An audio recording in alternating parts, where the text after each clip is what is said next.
Om Ajnanatimirandhasya Jnananjanashalakaya Chakshurum Nilitam Yena Tasmai Shri Gurave Nama Nama Om Vishnupadaya Krishna Presthaya Bhutale Srimate Bhaktivedanta Swami Niti Namine Namaste Saraswate Deve Gauravani Pracharine Nirvishesha Shunyavadi Paschatya Desatarine हे कृष्णा करुणा सिंधु दीनबंधु जगतपते गोपेश गोपिका कांत राधा कांत नमस्तुते तप्त कांचन गौरांगी राधे वृंदावनेश्वरी वृषभानुसुते देवी प्रणमामि हरिप्रिये वाञ्छाकल्पतरुभ्यश्च कृपा सिन्धुभ्य एव च पतितानां पावनेभ्यो वैष्णवेभ्यो नमो नमः।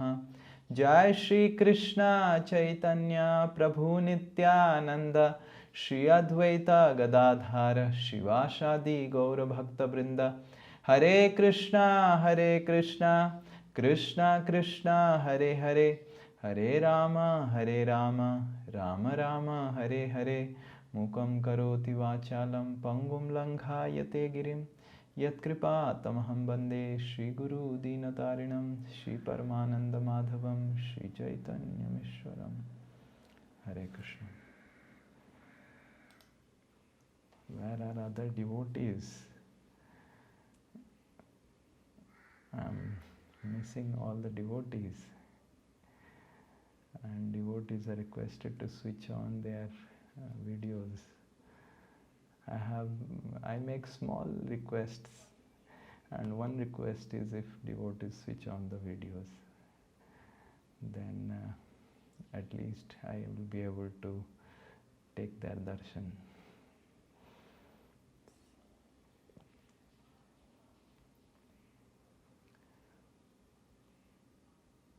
By switching on the video, we actually at least remain focused.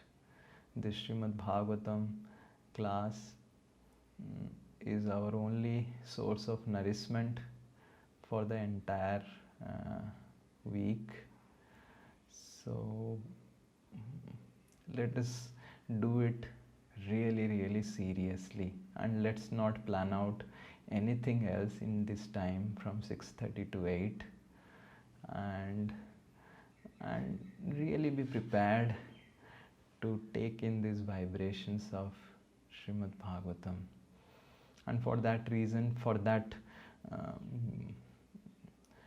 that focus that is required, we need to actually switch on the video and really remain focused. And that actually inspires me to give. I have been speaking again and again so many times, but I still see that devotees don't switch on the videos, and it becomes very painful. And if these things happens, then from next time onwards I would not like to give class, because this is actually my chanting time. So if devotees are not serious about following this simple fact that it's important to remain focused, if devotees are not committed to the process of Krishna consciousness, even up to the stage of coming to the level of attending Srimad Bhagavatam class, then we have failed in our purpose of human existence. This human form of life is extremely rare, and what we have got, we can do so many things. We have already done so many things in different forms of life, starting from eating, sleeping, mating, defending. But only in human form of life we get this opportunity to practice bhakti. And the most important way is actually to really focus and give priority. So this is my simple request, but from next time it will not just be request, it will be a really direction. If anyone wants to come to 6:30 Srimad Bhagavatam class, he must either keep his video on, or then he doesn't attend the class. So that is very important. We plan our day, we plan our week in such a way that we are there, and even if we have not taken bath, we are not combed our hairs, we have not put tilak, we are whatever it is, let's just be focused, do nothing else, keep our mobiles aside.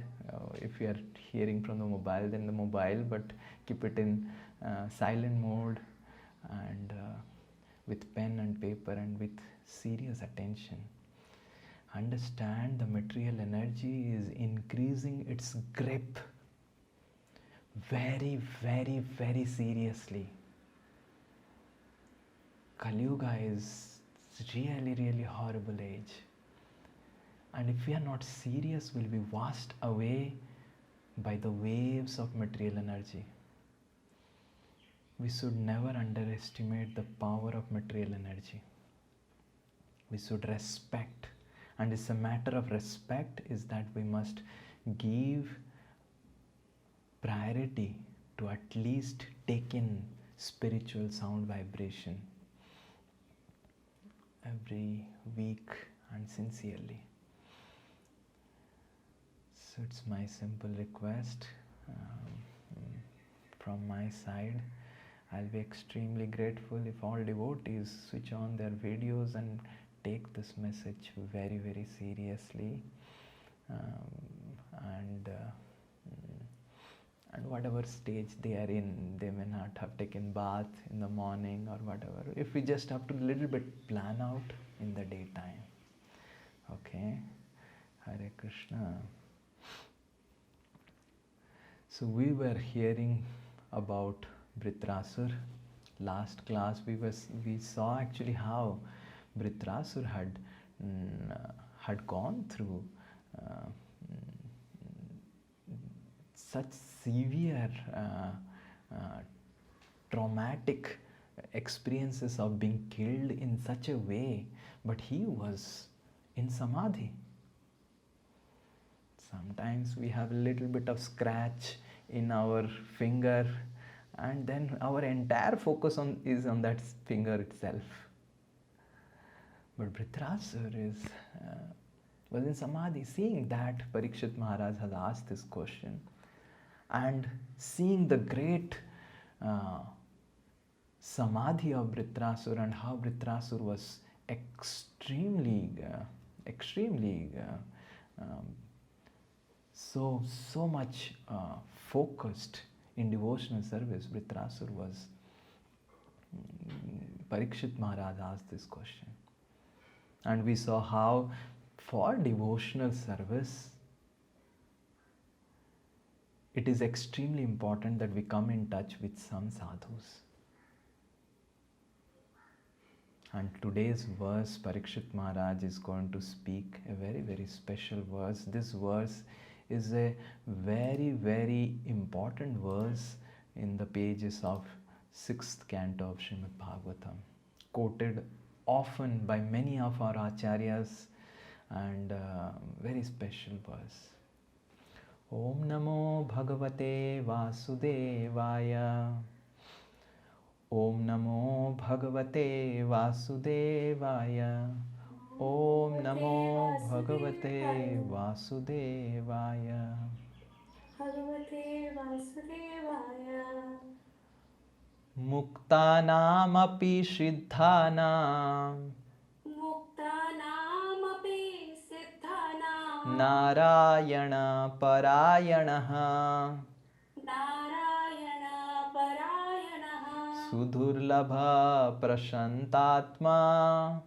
Sudurlabha Prashantatma.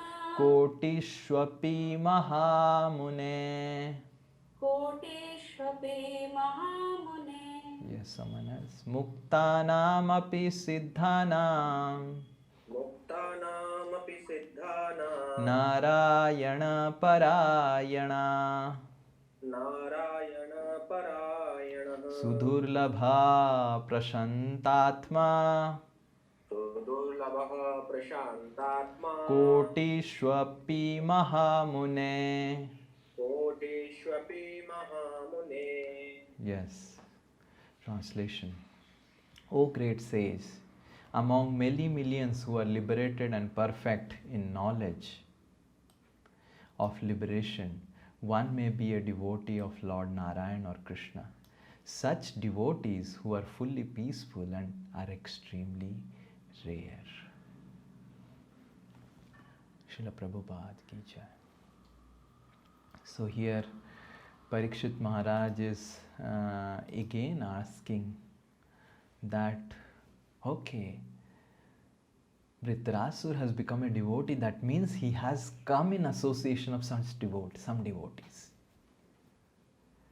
But the association of devotees is so rare.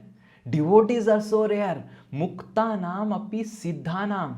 Among all muktas, among all the siddhas, out of crores and crores of people who are interested for liberation from this world, some perfect in liberation.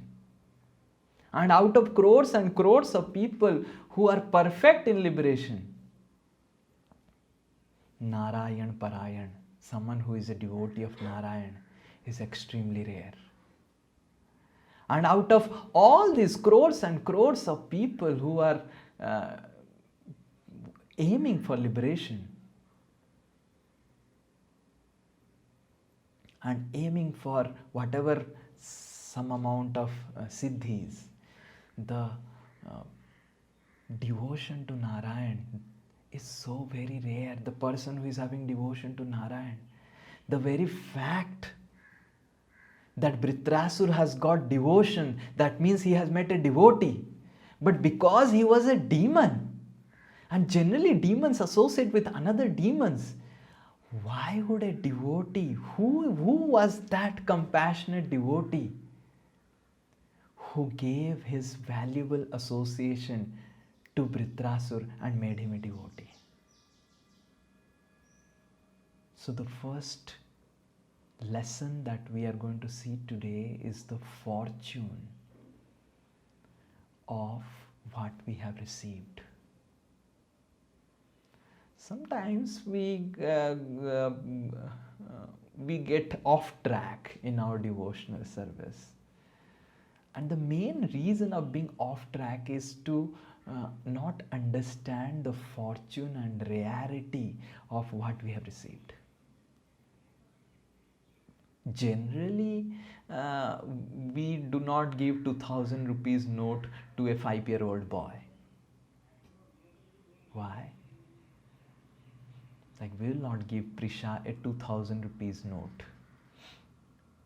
The reason is, she will get cheated. She doesn't understand the value. The very fact that we get cheated by our mind and our senses and the material energy is because we are not understanding the value of devotional service. If Prisha gets a 2000 rupees and one man can come to Prisha and just give dairy milk, and Prisha says, "Oh, chocolate, take this 2000 rupees. If you give me this 2000 rupees, I will give you the chocolate." Yes. Prisha say, Papa, my best Papa ever. Such a wonderful friend came. Such a uncle came today. That uncle gave me a dairy milk and I gave you that 2000 rupees that you gave.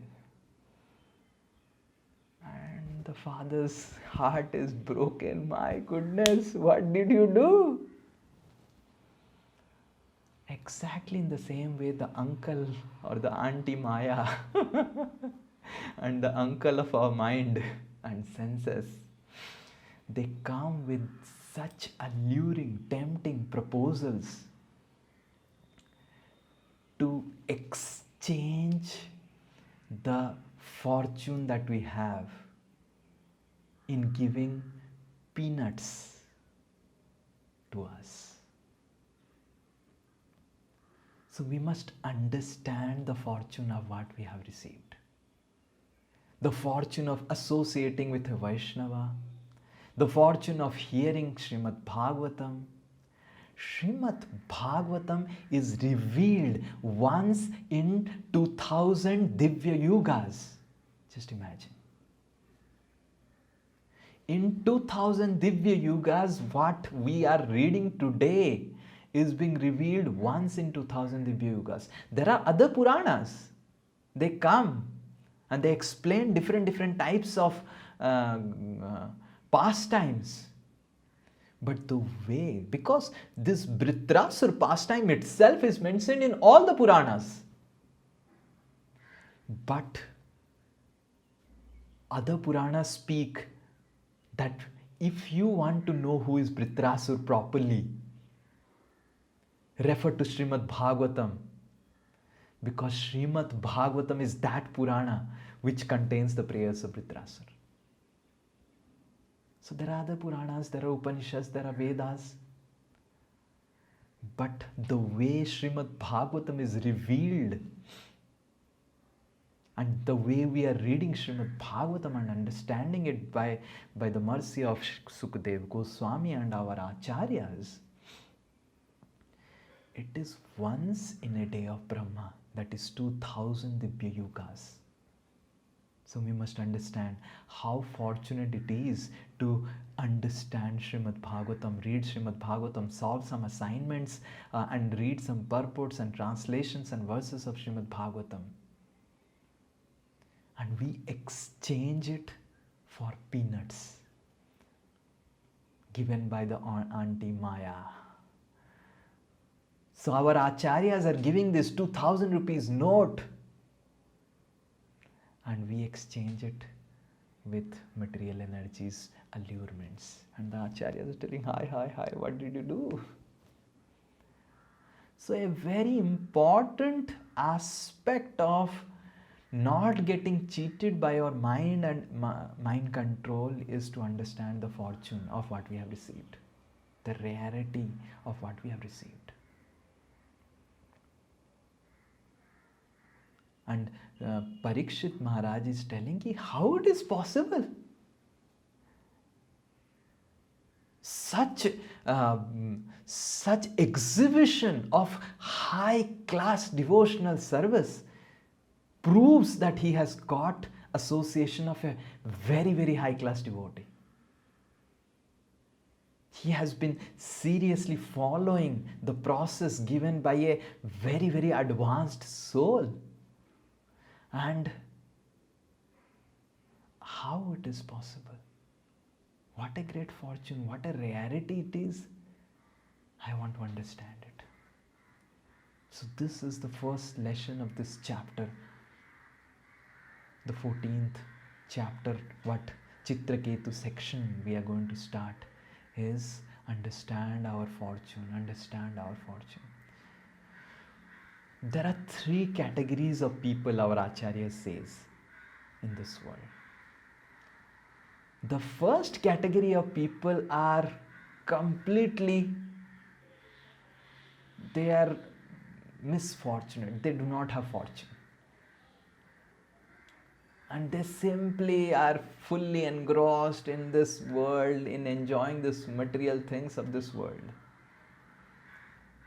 Higher than that is those people who are fortunate to receive the devotional service. But our Acharya says that the third category of people are the greatest of misfortunate people. Are those who after receiving devotional service, they neglect. They become careless in being seriously understanding it and following it. They get cheated. Like how Prisha will get cheated if you give her 2000 rupees note. So let's become more and more fortunate. Understand the greatest fortune and become more and more fortunate. And then Sukadeva Goswami, with the request of Parikshit Maharaj, starts the pastime of Chitraketu. Sukadeva Goswami says that in one of the day of Brahma, one of the Manvantara, when Satyuga was just about to end and Treta Yuga was starting, the earth was ruled by one great king whose capital was Surasen, and the king's name was Chitraketu. So this king was extremely powerful in ruling the entire world. And generally when we have power and influence, we want to see that our influence is not just what you say, it is not just within the boundaries of our generation. We all want to create a legacy. And that's why previous times the kings used to have big empires, and they used to have they used to really have a son who can really take my empire ahead. So this king Chitraketu, he married a beautiful wife, and really beautiful. Obviously, if he is the king of the earth, then she will be the queen of the entire earth. Her name was Krita Dyuti. And Krita Dyuti was extremely beautiful, and she was the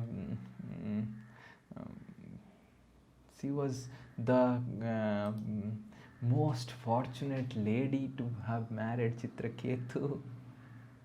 But unfortunately, she could not bear a child.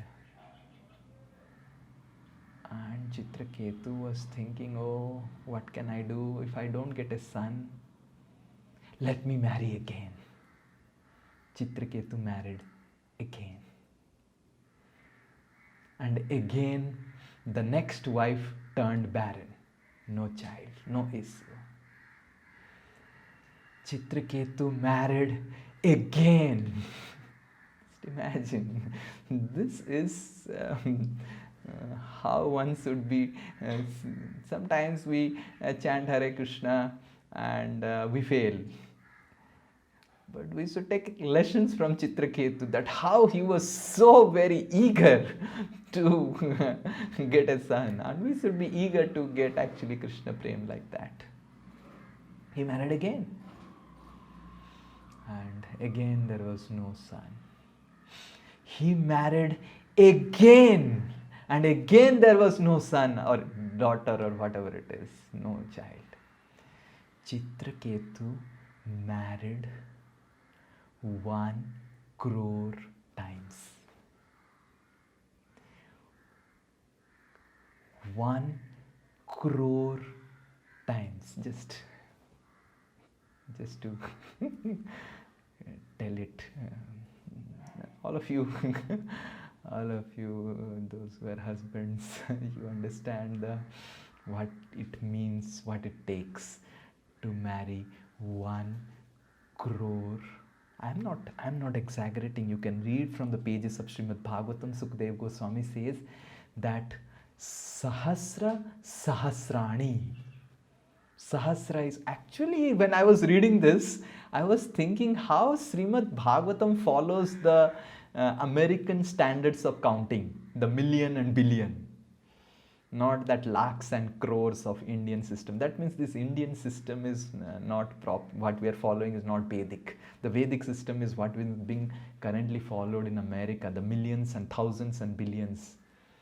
Because everything is calculated based on Sahasra. Sahasra is 1000, and then Sahasra, then again you become 6, that is 1 million, and then sahasra sahasrani, then it becomes crores. 1 crore wives. And this is the verse that Sukadeva Goswami says what happened after the 1 crore wives. So this is 14th chapter and 12th verse. Rupaudarya vayo janma. Yes, anyone? Vidya Aishwarya Sriyadibhir Sampannasya Gune Sarve Chinta Bandhya Paterabhut. Rupa Audarya Vayo Janma.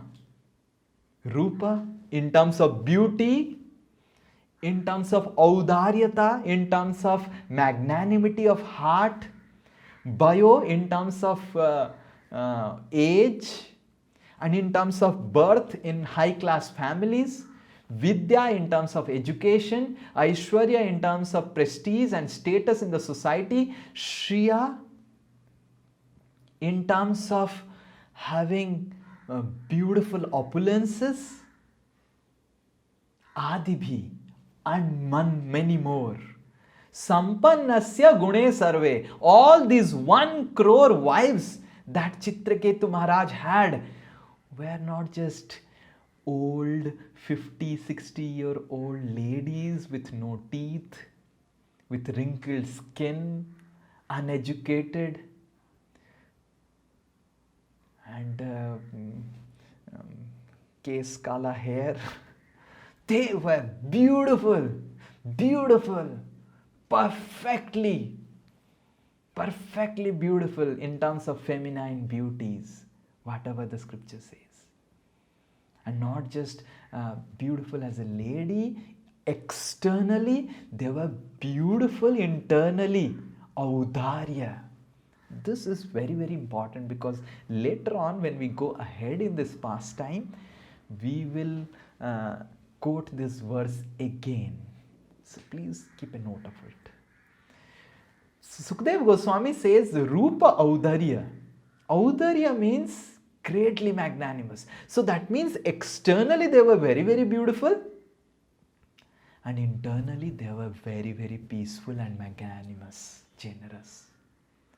Sampannasya. Sampannasya matlab sampurn. They were full and complete in all these things.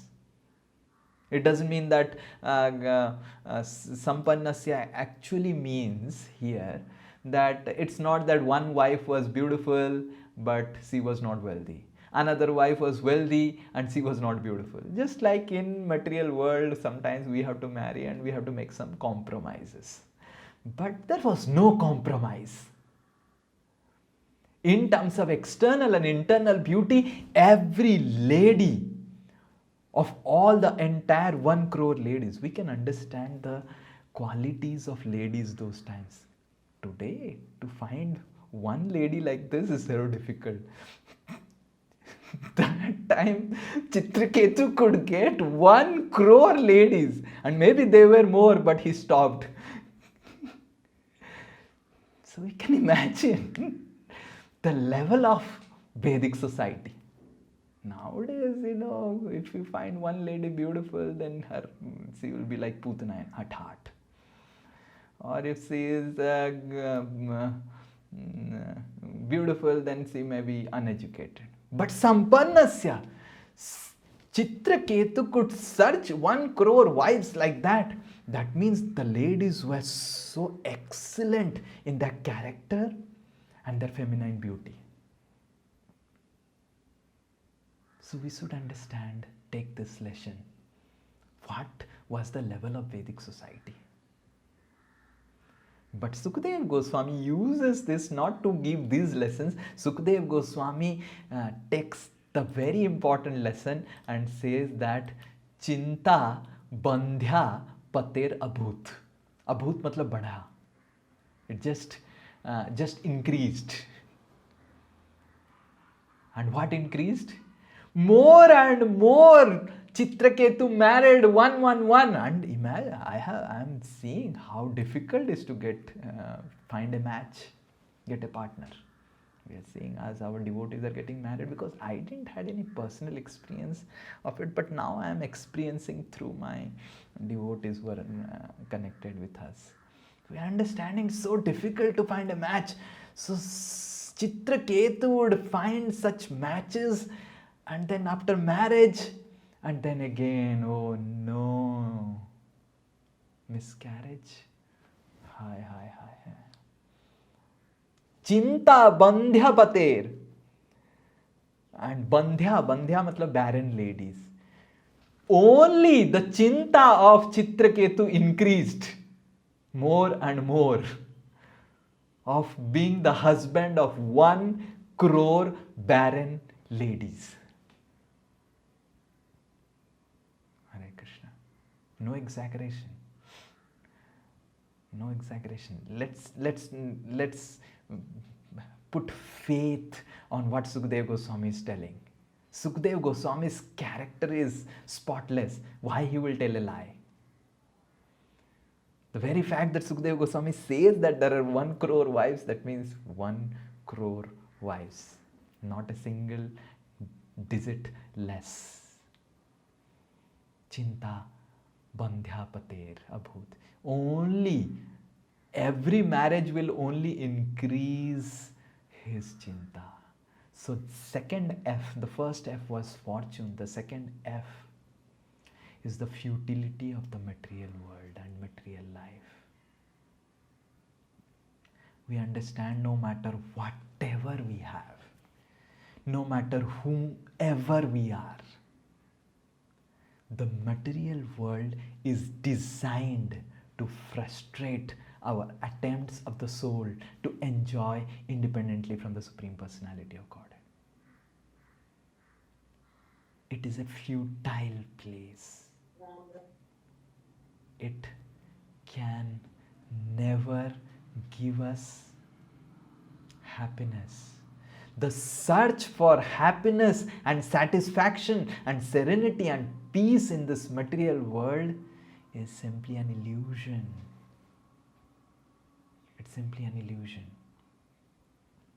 No matter whatever we have, whatever we get, we can never be happy in this world.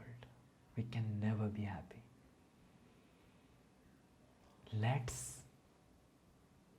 remove whatever little faith we have within our subconscious consciousness setup of mind that one day will come that I'll become successful in this material world, happy in this material world. हम होंगे कामयाब, हम नहीं होंगे कामयाब. That's what Sukadeva Goswami says. Let's accept this reality. The first step in being happy in spiritual life is to accept the reality that material life cannot make me happy. This is the first step to be happy in the spiritual life. That material life cannot make us happy. No matter whatever we do, no matter whatever facilities we have to eat, drink, sleep, mate and defend, whatever comforts we have, there will be something remaining. And that thing, if that thing is provided to us, we should consider that Krishna is so merciful to me. Yesterday, I was hearing one class by His Holiness Radhanath Swami Maharaj, and while taking rest and during the prasadam, and Maharaj was quoting from Srimad Bhagavatam, 10th canto, that Yudhishthir Maharaj, actually Parikshit Maharaj asks in the 10th canto somewhere that I find the devotees of Lord Shiva are extremely powerful, while Lord Shiva stays in, he doesn't have a house. He doesn't have a house. He doesn't have dress. He doesn't wear a dress. Half of the time, more than half of the time, Lord Shiva is naked. And sometimes when there are some respectable demigods that they come, Lord Shiva thinks of wearing a deer skin. He has no deodorant, he uses all ass and everything. But devotees who worship Lord Shiva like Ravan, like all these fellows, they have Sone ki Lanka. And Krishna, Narayan, he has Vaikuntha, which is made with gold. And his devotees like Sri Nitai Das are like paupers. Paupers. Why is this dichotomy? Why is this difference? Please explain this to me, Parikshit Maharaj asked to Sukadeva Goswami. That devotees of Lord Shiva and Parvati, they are living in Kailas under a tree, and their devotees are living in golden palaces, materially extremely prosperous. And devotees, and Narayan himself lives in golden palaces and makes his devotees renounce everything from this world. What nonsense is this? And then Sukadeva Goswami says that just to make you more feel related to your ancestral family, I will tell you that the same question was asked by your great-grandfather Yudhishthir Maharaj to Krishna himself. That why did you do like this to me? Why I have to suffer so much? And Krishna says to Yudhishthir Maharaj, when I am extremely merciful to someone, I take away everything from him. Yasyaham anugrihani harishye tanthanam sane. When I show my extreme mercy to someone, I ensure that everything is taken away from him, so that he has no faith to enjoy this horrible material existence. Hare Krishna. Krishna will not do with all of us like this, because Krishna will do this with Yudhishthir Maharaj. But the lesson is, what Krishna wants to teach us is that never put faith on material world, material life, material relationships, material acquisitions. Whatever is required for our sustenance, to maintain the body and soul and to maintain our family members, that's important. But no one has achieved any amount of satisfaction through material acquisitions. It's not possible. And that is why we must never neglect our spiritual commitments for satisfying our material ambitions and acquisitions. Some devotees ask me always, how do I know, Prabhuji, what is the limit for in material life? We can just go do so much. The limit is our basic Krishna consciousness should never get affected. The chanting of Hare Krishna Mahamantra in the morning, the reading and hearing of Srimad Bhagavatam. If while our pursuits to material existence and material life, in whatever it is, whether it is taking care of our family or whatever it is, if our basic Krishna consciousness is getting affected, of weekly once at least hearing Srimad Bhagavatam and weekly once at least reading together with devotees, and daily chanting of Hare Krishna, and annually at least coming together in yatras.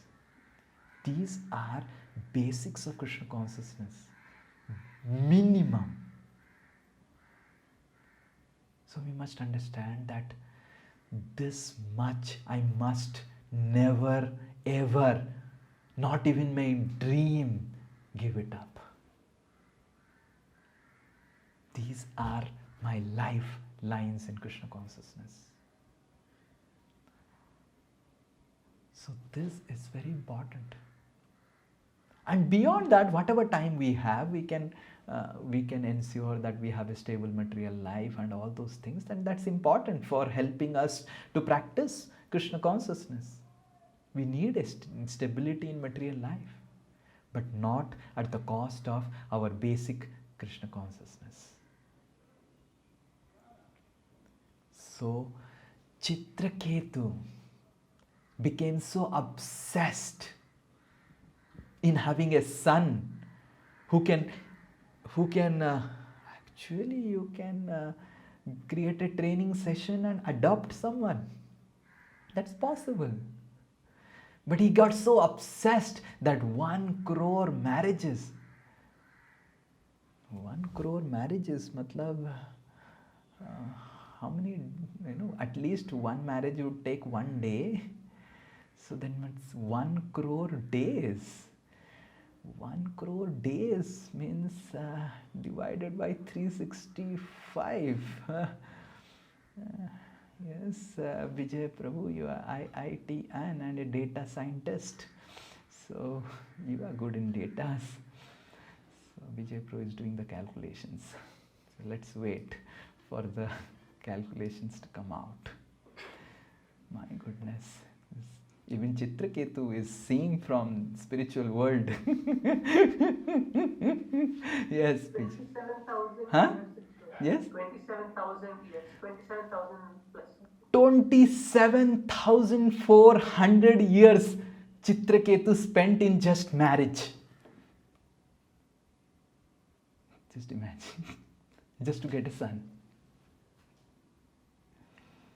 So sometimes data actually help us to realize the facts more nicely. That's why data scientists are required. If we say 1 crore wives, we don't realize, 1 crore wives Chitraketu married. But we understand one wife, actually 1 day is less. Minimum there is sagun, engagement, and then there is so many things, at least 2 days. Because I'm a sannyasi and nowadays there are registry marriages in the court and so I'm just talking about 1 day. But that's never the case. There is mehendi, there is roka, there is this and that. My goodness, kya. So per marriage it minimum takes 4 to 5 days or a week. That means 27,400 weeks. And not weeks, years into 7. 7 matlab it's like 7 is it's like that if we take a week. But let's take a day. Let's take a day. The day of marriage. The day of marriage is very hectic. Very, very hectic. So many things. And that time Vedic marriages. It's not that Chitraketu goes to a court and in front of the court and a judge just signs my wife. Like that. Vedic marriages were extremely with pomp and show and grandeur, and if the lady is of such caliber, then the lady's the father would be very, very caliber person. He would also give a good marriage, befitting marriage. So that means it's 27,400 years is not the actual data. Data is much higher. This is normalized data in modern terms. So the normalized data is 27,400, just like when we normalize COVID data and all those things. Normalized is 27,400. It's much more. So just imagine. Where will be the time for pursuit for spiritual life.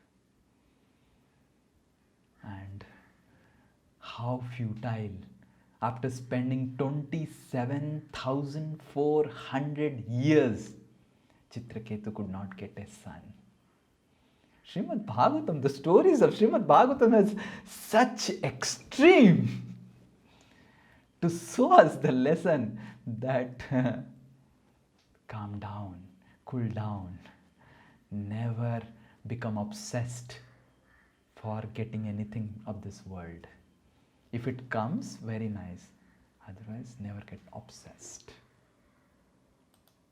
Yes, and then the next verse comes like this. So, na tasya sampada sarva Natasya sampada sarva mahishyo vamalochana Mahishya Bhamalochana sarva bhaumasya bhuscheyam Sarva Bhaumasya Bhuscheham abhavam priti hetava. Abhavam Priti Hetava. There was no priti, na tasya sampada sarva. So much sampad Chitraketu was having, sarva, all the sampad that Chitraketu was having, ruling the entire earth, having 1 crore wives who were feeding such delicious prasadam, loving and speaking such sweet words, and all those loving embraces of those wives. Mahishya Bhamalochana. The Sukadeva Goswami says Mahishya matlab that wives. Mahishya is not buffaloes, but wives. Mahishyo. So Sanskrit, let's not sometimes mix Sanskrit and Hindi or Bengali. So Mahishyo Bhamalochana. Bhamalochana matlab sidelong glances. So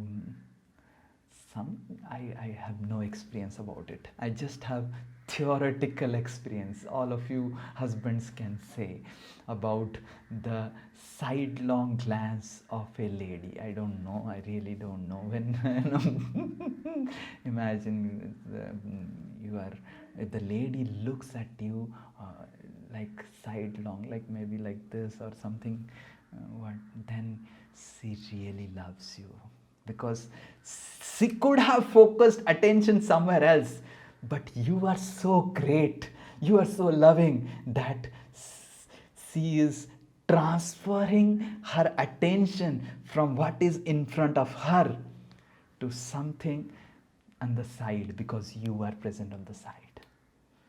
That is a sannyasi's purport to sidelong glances. But I have no experiences. I really don't know how it is. No one looked like me to me and with that mood, and I also never allowed. But Sukadeva Goswami uses, see, the word Sukadeva Goswami uses are very, very specific and special. We should sometimes think, kya Sukadeva Goswami, why he has to speak like this? Bhamalochanai. That the wives used to put such sidelong glances, romantic glances on Chitraketu. Why has to? But just to ensure that it's not that because the wives were not having kids, there were no romance. There was so much of romance. There was so much of opulence. But unfortunately, Chitraketu Sarvabhaumasya Bhuscheyam.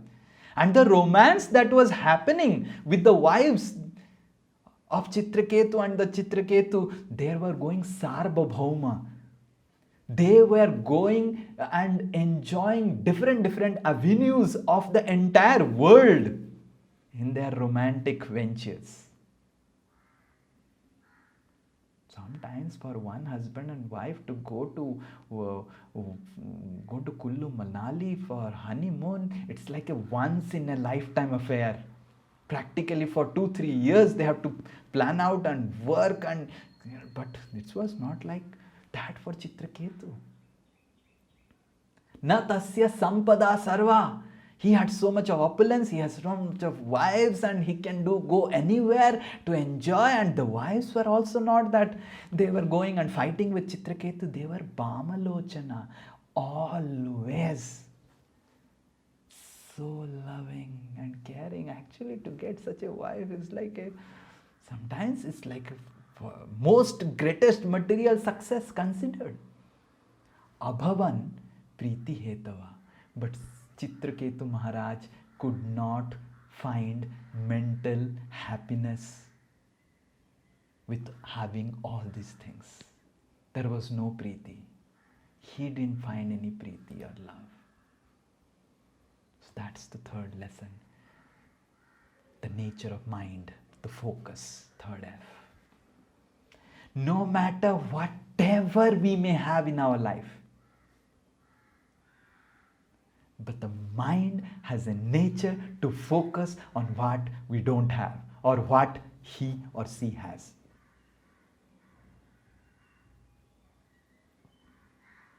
Chitraketu Maharaj could have been very interestingly, he could be happy. Okay, theek hai, Krishna has blessed me with such wonderful opulences. People do not have food to eat. I have 1 crore wives who were standing in. Chitraketu Maharaj was definitely not like Krishna that he would expand into 1 crore wives. 27,400 years once he would meet one wife, correct? That's what data are very, very important. So once in 27,400 years Chitraketu Maharaj would go to meet one wife. He was definitely not Krishna that he would expand 1 crore. So how much that lady would be, 27,400 साल के बाद मेरे प्रियतम, my Patidev, my husband has come. What a festival it would be in their home. Just imagine. So people do not have one loving wife to give them nice food. Kali Yuga families are so disintegrated. There is, forget about spirituality, there is no material happiness also. Everyone is so concerned about selfish enjoyment. The husbands are not caring and loving and protecting. The wives are neither loving and caring. Chitraketu could have focused his mind that there are so many people who do not have a single good wife, or their wives may be shouting at them and speaking such abusive words, or not, or maybe whenever they make pakwan or cuisines, it may be more salt or less salt and whatever, but I'm so fortunate that I have 1 crore of them and they're so loving and caring. Plus I have such wonderful ministers and everything, everyone. Actually Sukadeva Goswami in the beginning says, apart from the wives, Chitraketu Maharaj's kingdom was flourishing, his ministers were obeying him, everything was perfect. Everything. Except he didn't had a son. And the mind focuses only on what we don't have. Chitraketu would go to meet other kings,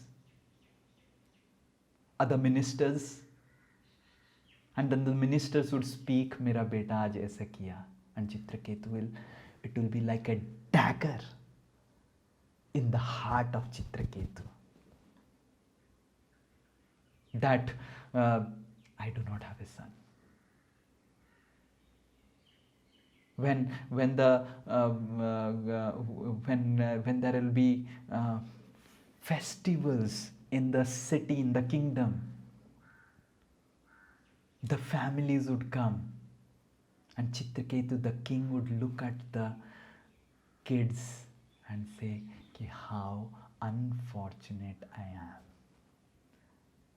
He could have made the king is supposed to be the father, behave like a father for the entire citizen, all the citizens, entire city, entire kingdom. He was already a father. The kids of his praja, his kids also. But the nature of mind is that it will focus on, oh, just see they have, and how unfortunate I am. Oh Krishna, why you are like this to me? Oh no, I did so much, I am doing so much of service. You are not understanding my prayer. So that's the third lesson that we learn from this Chitraketu Upakhyan, that the mind has a nature to focus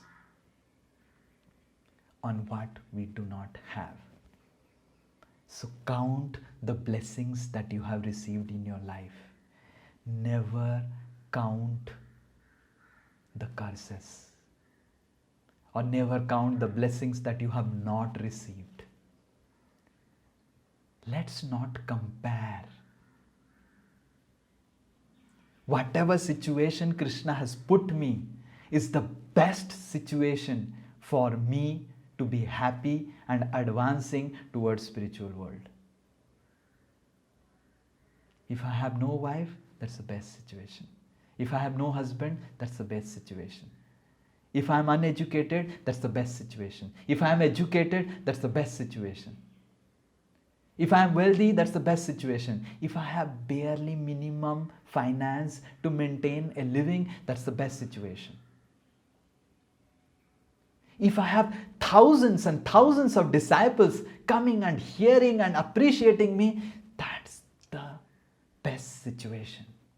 And if I have none to hear from me, that's the best situation.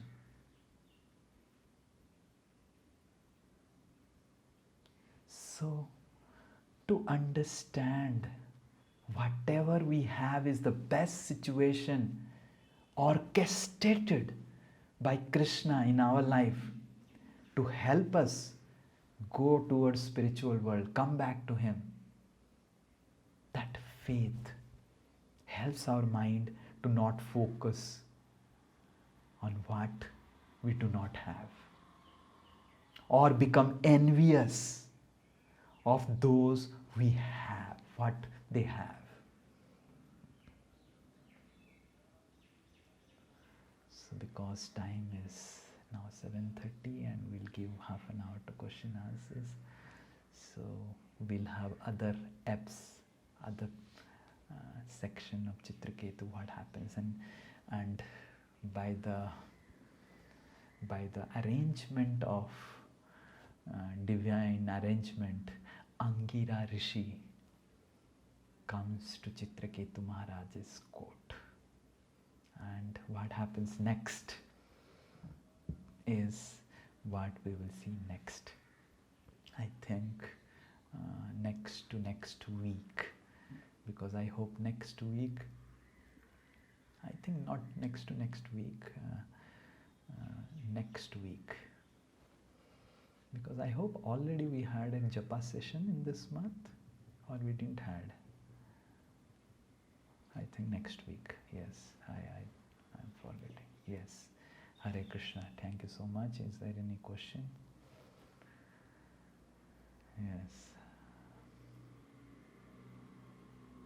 If there is no question, then we will continue. If there are questions, then we'll, yes. Chandan Prabhu. Oh, who is asking? Kushal Bihari Prabhu and then Chandan Prabhu. Prabhuji, actually, I just lost where you told about the fortunes, who is like most fortunate and who is Yes, most yes. unfortunate. Just can you repeat that? Yes. So our acharyas say that fortunate, most misfortunate are those who are not fortunate are those who do not have got the privilege to practice bhakti, or who have not met devotees or not started practicing bhakti. They are unfortunate. And fortunate are those who get association of devotees, they practice devotional service. But among this unfortunate and fortunate, there is another category who are most unfortunate, मतलब superlative unfortunate, and they are those categories who, after getting opportunity to become devotees and practice devotional service, getting such a wonderful association, they leave that association. They don't take seriously the basic aspects of Krishna consciousness. I hope that is clear. So there are three categories like that. Thank you. Hari Bol. Yes, Chandan Prabhu. Krishna Puri. Hari Bol. That last you mentioned that will be in whatever situation we are in, that is the best situation for us. Yes. So how to practically execute both parts? Like as you said that suppose someone is not having job or not married or some child issue or maybe like some issue is going on, that practically that person has to deal. And along with that, he has to understand this is the best situation I am in. So how to deal with both the situation? Like we have to set it aside that my spiritual consciousness and the aspirations and my relationship with the Lord should be not be connected to these things. Like this should be separate, and then these I will be dealing with, but I will not be like kind of overwhelmed by that. That it should not consume my consciousness actually. So this should go parallel way, kind of. This is I have to deal, and this is how I am actually internally. So can you elaborate on this, like how practically we can experience this or execute this? What you said. Yeah. So the question is, I think all of you heard and understood. Just to summarize it, explain that the question is that how do we do that? How do we do that? We don't focus on and understand that what we have is the best situation. The first and most primemost factor we have to understand is that we cannot do it ourselves. Just like an example of train.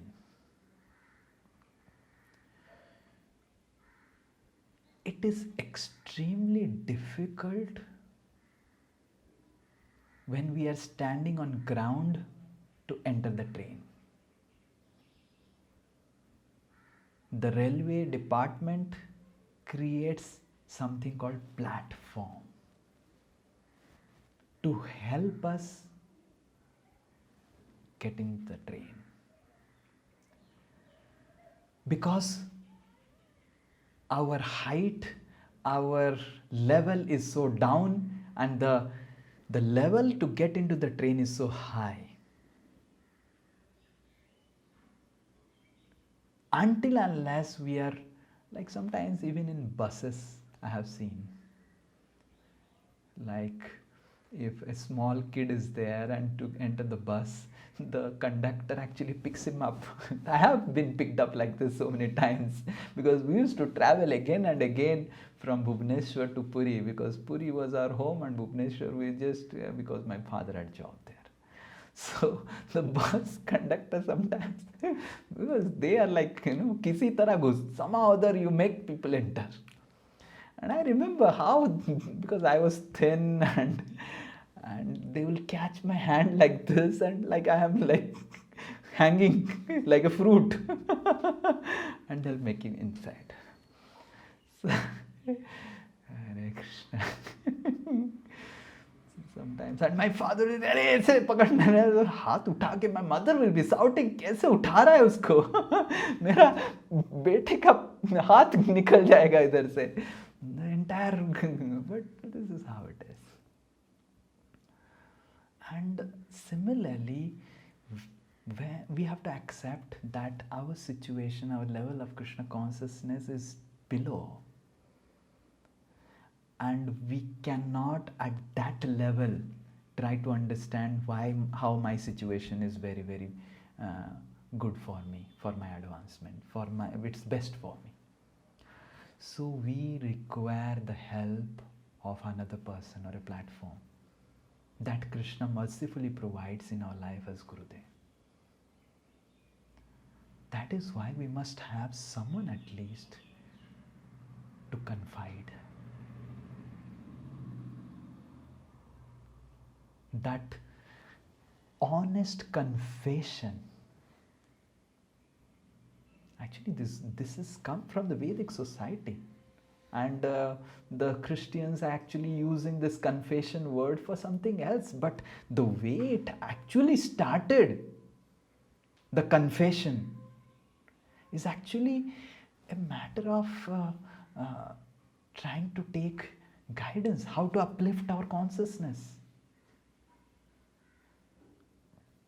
So spiritual life is very, very, very much dependent on what quality of guidance we are getting, what purity and genuineness of guidance we are receiving. That makes the entire difference. That makes the entire difference.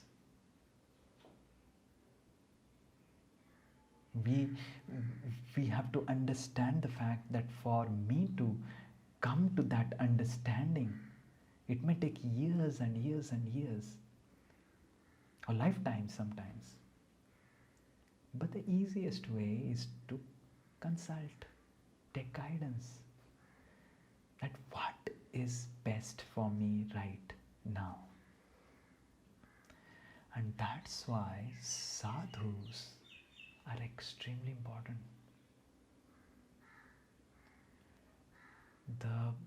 To get association of a saint,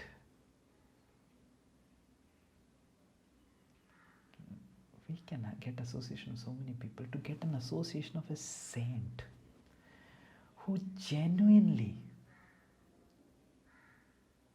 honestly can guide us, make us understand, whom we have faith that this person doesn't want to cheat me, this person will never exploit me, this person has no desire for that. That is the greatest fortune actually. So, and spiritual life very much depends on what guidance we get. That is why leaders, the saints, the gurus, spiritual teachers, they have extremely serious responsibility in the world. Extremely serious responsibility to be detached from this world. Until and unless you are detached from the fruitive fanfare, I say fruitive fanfare. Until unless a person is detached from the fruitive fanfare of what is going on in this world, his guidance will inevitably be colored and tainted. Inevitably. Vairagya Vidya Nija Bhakti Yoga. Detachment is extremely important principle for someone who is guiding us. Detached from everything else other than the principle that I just want him to become Krishna conscious. That is my genuine feeling from within. And to have that faith, to have a person is the way out. And that is why when we are taking responsibilities as spiritual guide, whether as a sannyasi or a grihastha, that hardly matters.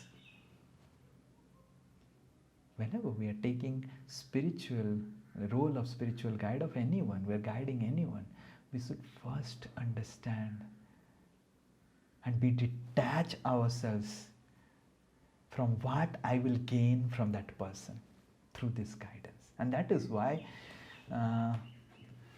spiritual, for ages together, sadhus and the brahmanas used to never take salary. They used to simply live on charity. No salary. Simply on donations. Whatever comes, whatever from, and there was nothing like organized fundraising. Nothing like that. Where a sannyasi is thinking, oh, I need to maintain a temple, I need to go and do a fundraising avenue. This spoils the relationship. Funds will come.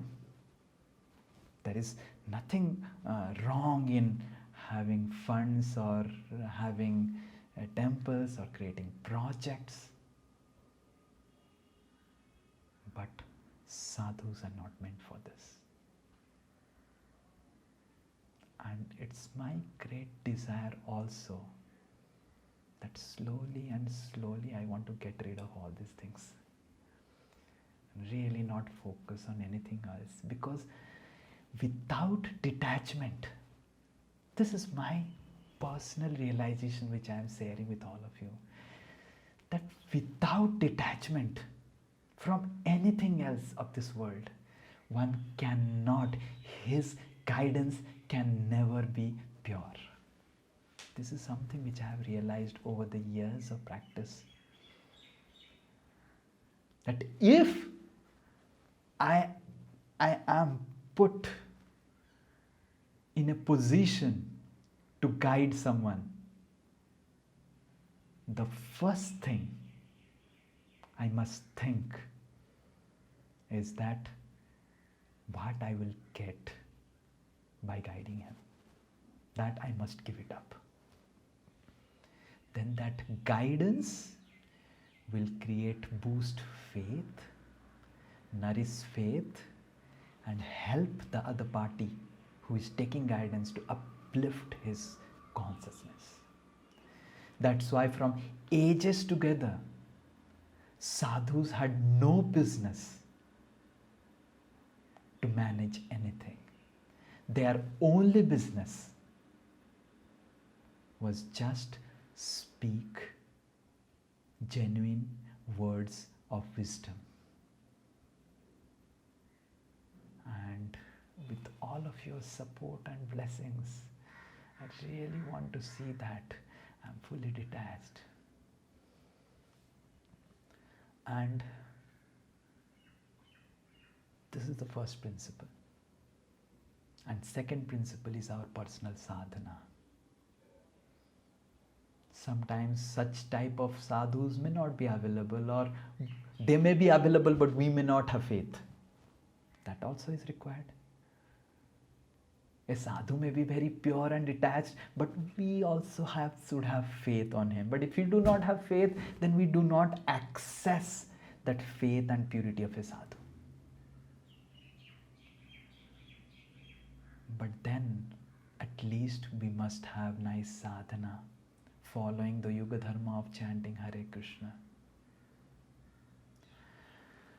Bilwa Mangal Thakur, in his first verse of Krishna Karanamrita, he appreciates two personalities. Chintamani's Gurumayam Sikhi Puchamauli Siksha Guruscha Bhagavan. Chintamani Guru. My Gurudev is that Chintamani prostitute whom I visited in the night and who said that if you can get a tinge of attraction that you have to this body filled with stool and urine, if you can get a stinge of attachment that you have for me, if you can get it for Krishna, your life would become successful at that very moment. And that created such an awakening in the life of Bilwa Mangal Thakur that he left. But he didn't have any guru who can give him siksha, guidance. There were pure sadhus at that time, but he didn't had, but he was really serious that Krishna, I want you. That serious, intense desire he had. He had such horrible samskaras because of going and dealing with the prostitute. He had got horrible negativities, so much so that when he was going on the way, he saw a lady and he was feeling thirsty actually, and he saw a lady and who was drawing water from a well, and this Bilwa Mangal Thakur, feeling thirsty, asked, can you give me water? And the lady was pouring water like this and Bilwa Mangal was drinking, and when he looked at the face of the lady, he got so obsessed again. And actually, our acharyas say that Bilwa Mangal Thakur saw the face as Chintamani again. And he was doing like this, and the lady was pouring. He made his hand like this, and the water started pouring down. And the lady said, what happened? What happened? And the Bilwa Mangal Thakur became so upset and started running behind the lady. And the lady threw the bucket, threw the jug, and started running. The home was little far away. The lady was a wife of a Brahmana. And the lady went inside and said, "Dekhe," and started telling to her husband that, you see who has come and who is trying to run behind me like this. And then the husband comes out of the house and says, Mahasai, Sadhu, what is the affair? What do you want from my wife? Bilwa Mangal was so obsessed with lust. He says openly, you are a Brahmana. You are supposed to give charity. Give me the charity of embracing your wife and kissing your wife. And just see the level of generosity of Brahmanas during that time. The Brahmana goes inside, falls at the feet of this lady and says that, I understand this is really bad, but as I am begging you, please fulfill the desire of the sadhu. Seeing such a transformation in the Brahmana, Bilwa Mangal got transformed. That how could someone do like this, fall at the feet of his wife and request that, please, this sadhu, this guest has come to my house.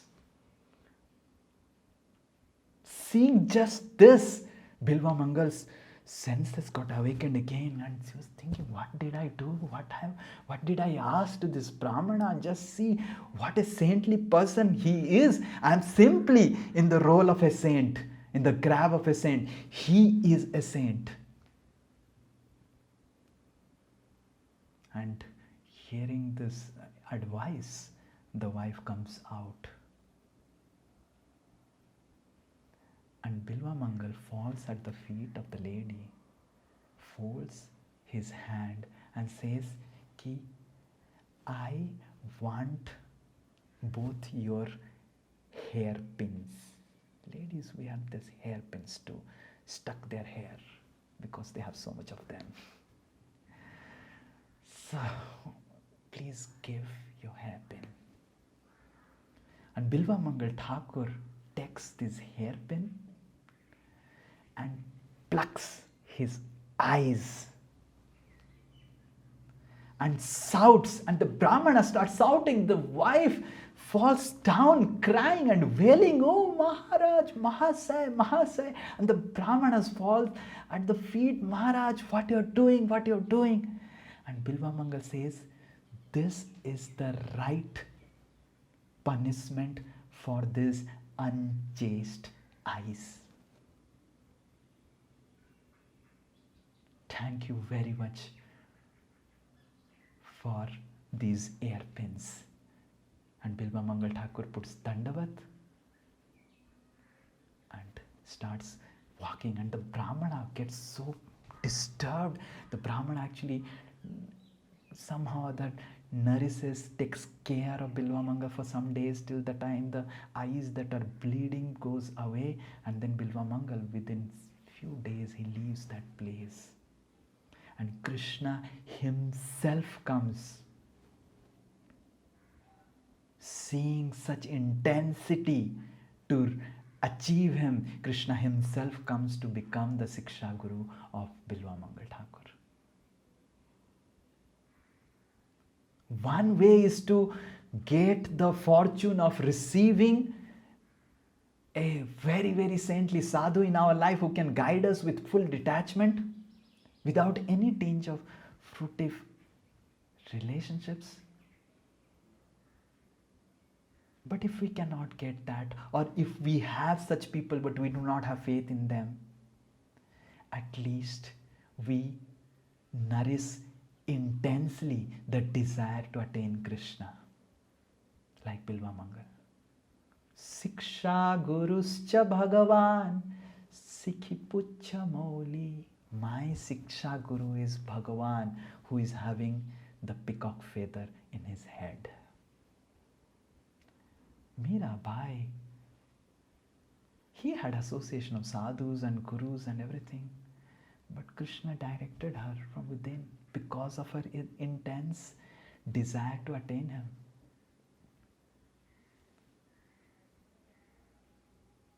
But both these principles are there.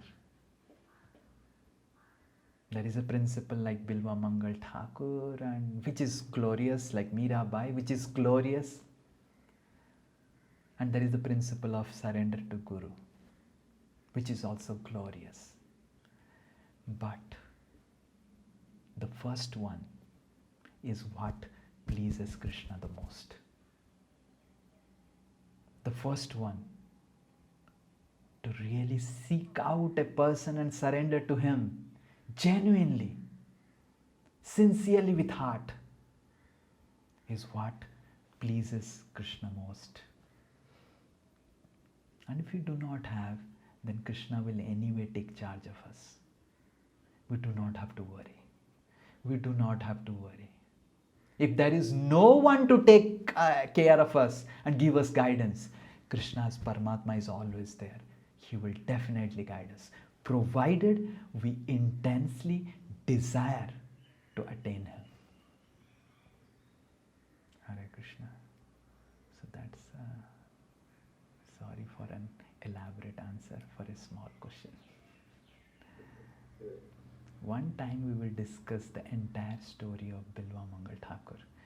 It is, in my next book, this book I'm not going to put because it's a little intense, but in the book of Bhakti Yoga section of Bhagavad Gita, in the next 6 chapters, this will be the beginning story. The story of Bilva Mangal Thakur and the lessons we can derive.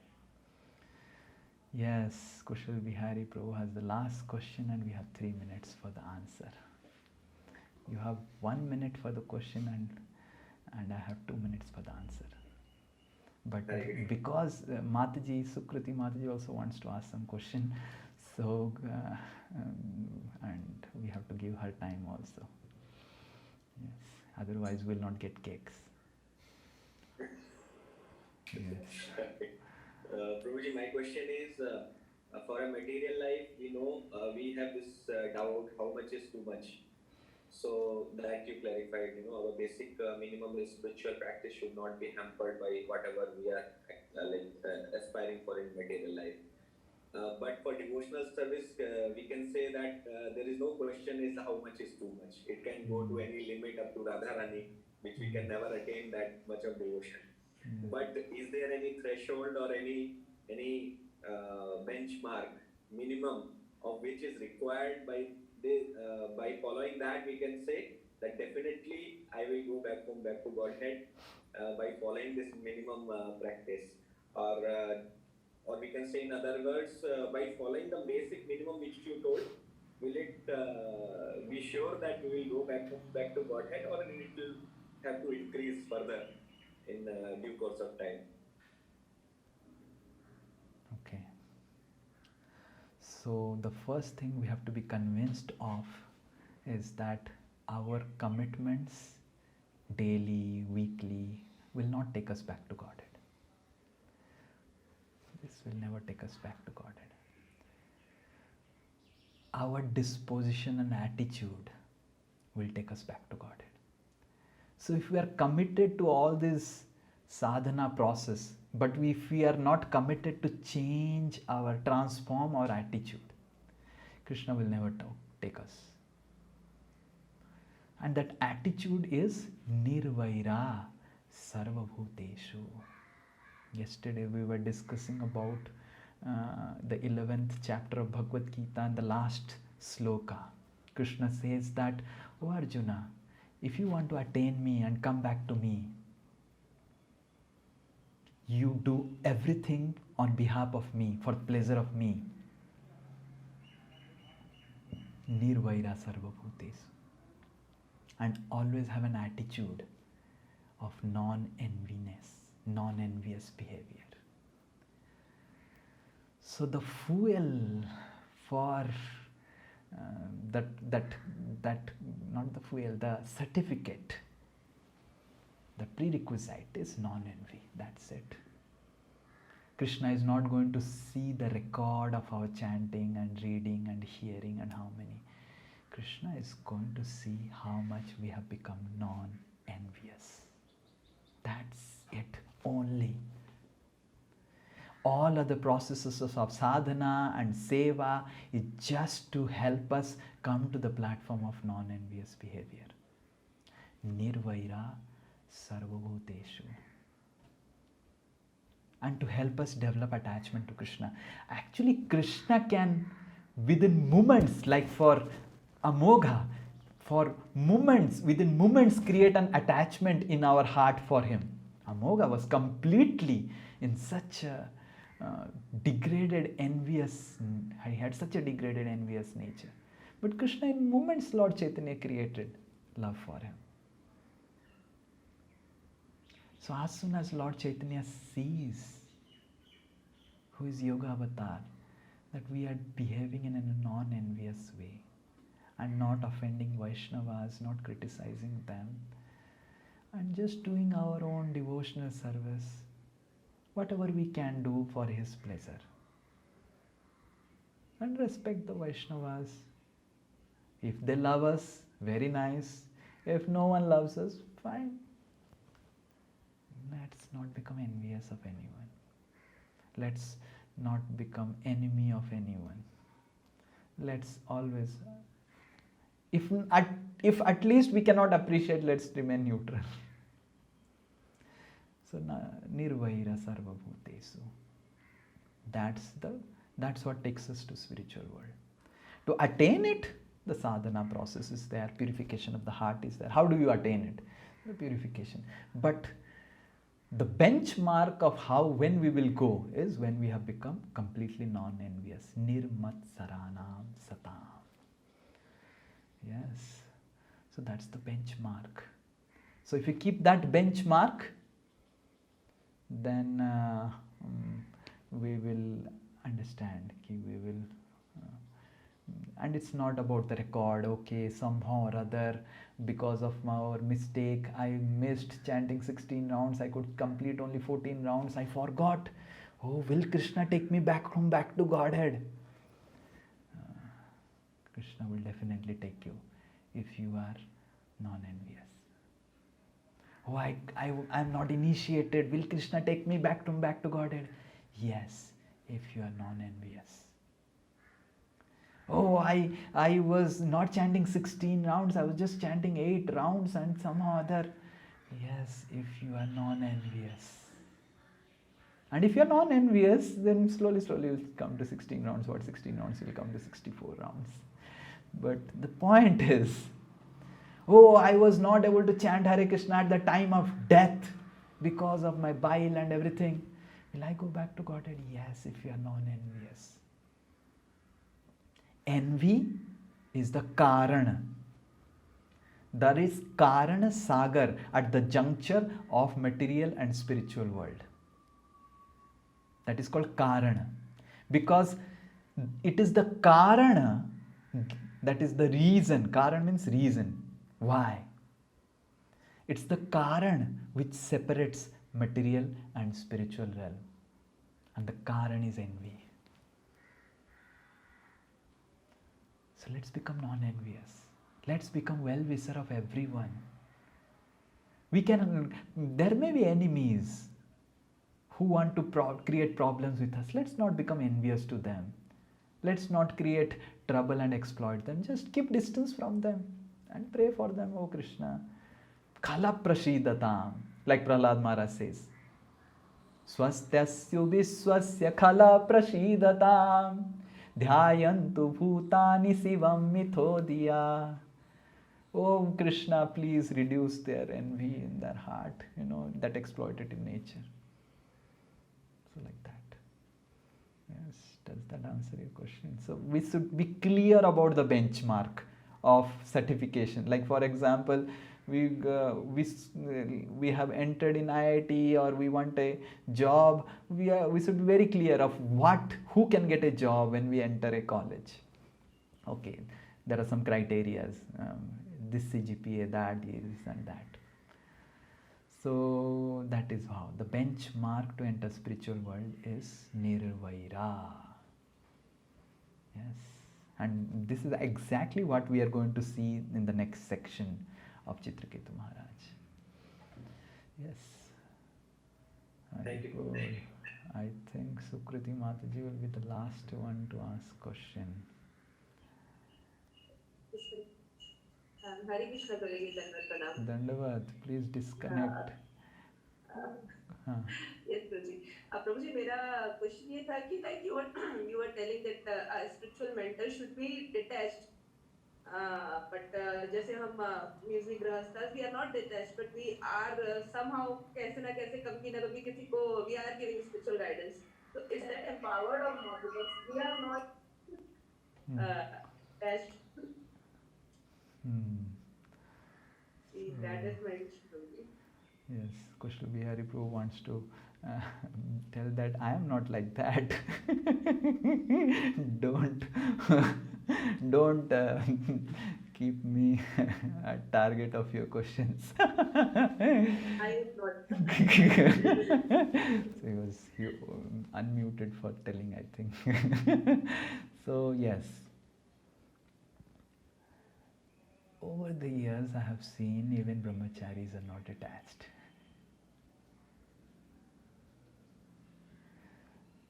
So, detachment is an extremely sacred principle. And even if we are not detached fully, we have some agendas. Let's be honest. Yes, why I am dealing with you for this reason. And if the person wants then guidance, he will come and take. If he does not, then he will not take. But that requires a lot of courage, to be honest. So if you cannot do that, so first is detachment, next is honesty. Just be honest. Tell bhai, 2,000 rupees and then counseling. If we cannot do that, then we do it on behalf of someone. Then at least we are detached from the credits and fruits of what we are doing. So whenever we are doing mentoring or anything, we do it on a behalf of someone else. we do it behalf, because if we cannot be detached. And the fourth one, which is also a very, very important principle while giving guidance, is that we understand sometimes people seek guidance in terms where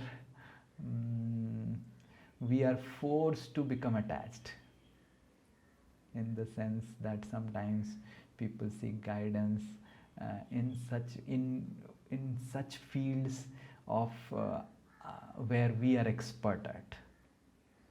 Then it becomes very difficult to be detached, because we know we are expert in this, and I can actually encass. Yes, imagine someone is expert in Bhagavad Gita, and everyone knows about that. He is expert and authority in Bhagavad Gita. Then you will have so many people coming and taking guidance about Bhagavad Gita from him, and that actually can be encased. Yes, you have got a fame that you know Bhagavad Gita very nicely, and you can encase it. You can really make a business out of it, make a business B model, as IIM says, B model out of it.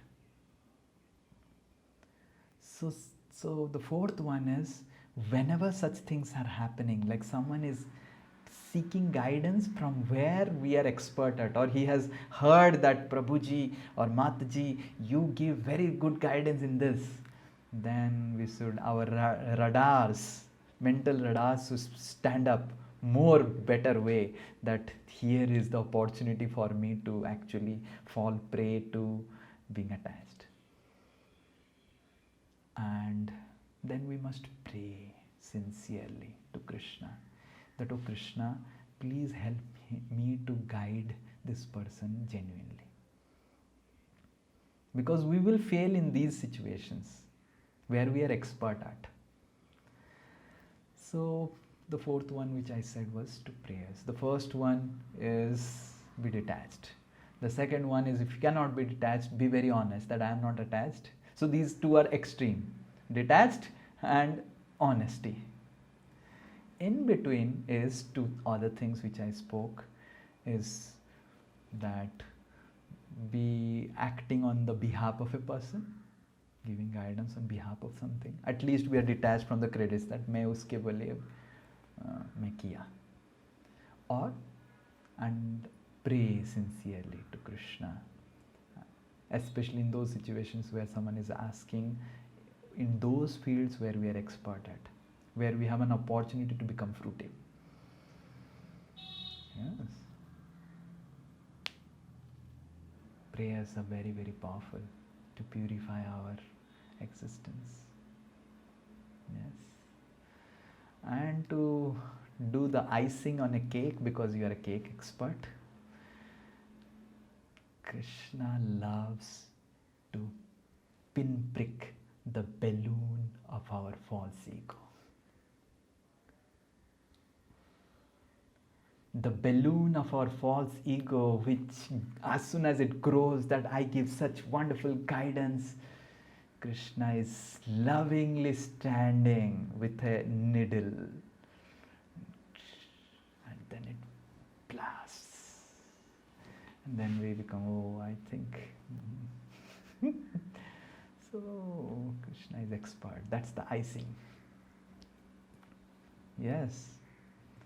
So we and understand one thing, कि there is no difference between brahmacharis and grihasthas, the sannyasis and all. Yes, the dress initially has a power and effect. As soon as I go out, because of the dress, people definitely get attracted and said, Swamiji, बहुत detached and all, and then they see my mobile, and then they see my laptop, and then they have different notions about me. I think the Swamiji is not detached. Yes.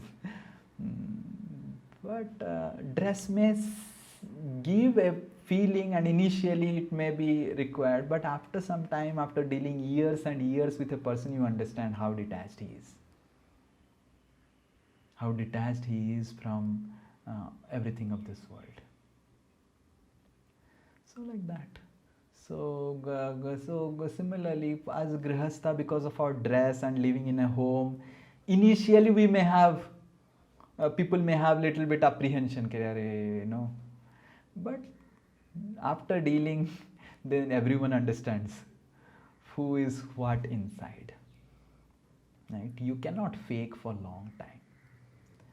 So that is why, and but as grihasthas, we have an advantage of coming in contact with so many people, and people see that he genuinely wants to help.